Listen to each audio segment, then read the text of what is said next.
Is your organization ready to transform, to take change to the next level, to reinvent itself? Thanks for watching WowBizTV. I'm Lynn Hinderrocker, and I'm here with two folks from Leadership Resources in Lincoln, Nebraska, and they are both experts in cultural transformation. We're going to find out what that means. Boyd Ober and Dan Seedor. I'm going to visit over here with Boyd quickly.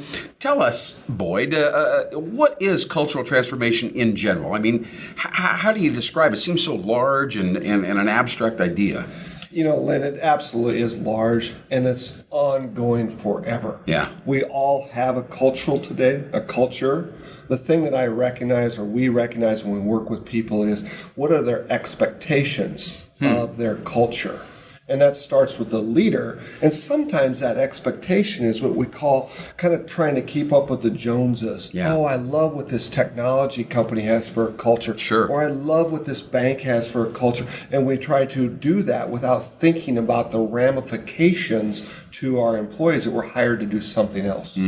Dan, if somebody transforms their culture, I mean, I realize this is a big evolutionary process. I'm not really sure when it's done, frankly, but if somebody succeeds at cultural transformation, how is the organization different at the end than they are at the beginning? Can you help me understand that? Well, that's a great question. I don't know I can answer the question per se. What I could offer is it takes years to make these changes happen, but the key is to be clear about what kind of things they're looking for down the road. What are those outcomes? What are the expectations? And Boyd alluded to it.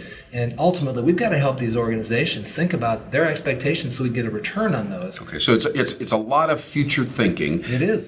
Does cultural transformation, is it bigger than strategic planning? Most companies will go through a strategic plan, Boyd. How is this different? Are we focusing now on employees and the organization now, not just the business strategy? Well, when you think about a culture, what is it? Yeah. It's how we operate. Yeah. You know, where are we going? How do we operate?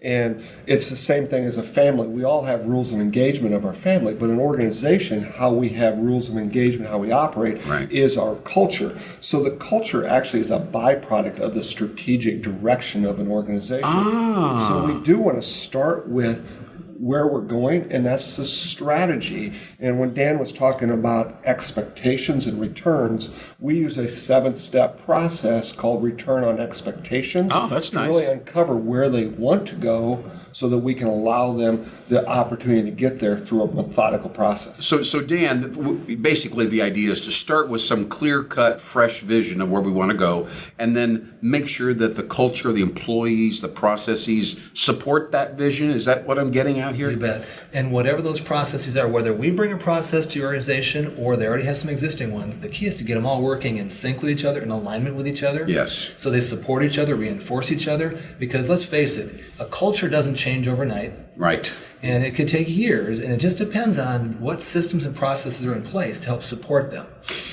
Boyd, typically when somebody says, okay, we are in an organizational transformation process, does that mean that we are letting people go because there are certain people around that are just, they're just tied to the old way and they don't do things and they're not adaptable, or typically not? It does not involve that. Well, typically, depending on the leader, it does not. I had the great fortune last year to be talking to an individual that he talked about cultural transformation and being involved with, literally hundreds of them. And he said in all those, it never led to removing of people. It did not. Because it was a leader-driven organization, it was about the people, that servant leader. Let's look at how do we develop those people to be able to get done what we need to get done. Sure. Now, Boyd just mentioned servant leader. It's a very interesting phrase. It's been around before, but a lot of people are not familiar. Why don't you explain that? Because I think transforming an organization could begin with leadership, and the servant leader idea would be central to that.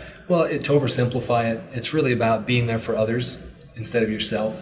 And a servant leader is serving other people. It's sacrificing some intentions to do what's best for the bigger picture, for the overall organization, and in some cases for that individual to do the best thing. And ultimately, when we get a lot back. Wow, it sounds like a very benevolent and ethically driven kind of process. What about values and belief systems as we wrap up here, Boyd, real quickly? Are values an integral part of an organizational transformation? Do people really pay attention to that stuff? Well, I think they do, depending on what the leader emphasizes. Yeah. As I go back to culture is driven by the leader. Yeah. And if the values are important to the leader, they will be focused upon. They will find their way and They're weave not- that into the fabric. Yeah, they're just not a plaque on the wall. If they're just a plaque on the wall, Yes. and they're never lived by, then you have an issue. But if the leader lives by those values, talks about those values, and they operate in that capacity, or that philosophy, you will have great things coming out of it. And values absolutely a part of an organization. Sounds transformative to me. You bet, and you can't delegate that. Yeah. You've got to lead it. All right. You got to walk the talk, obviously, and be receptive to change, adaptability, and getting everybody on the same page. Thanks for watching me right here with Leadership Resources in Lincoln, Nebraska. It's WowBizTV, and I'm Lynn Hinderocker. Thanks for watching.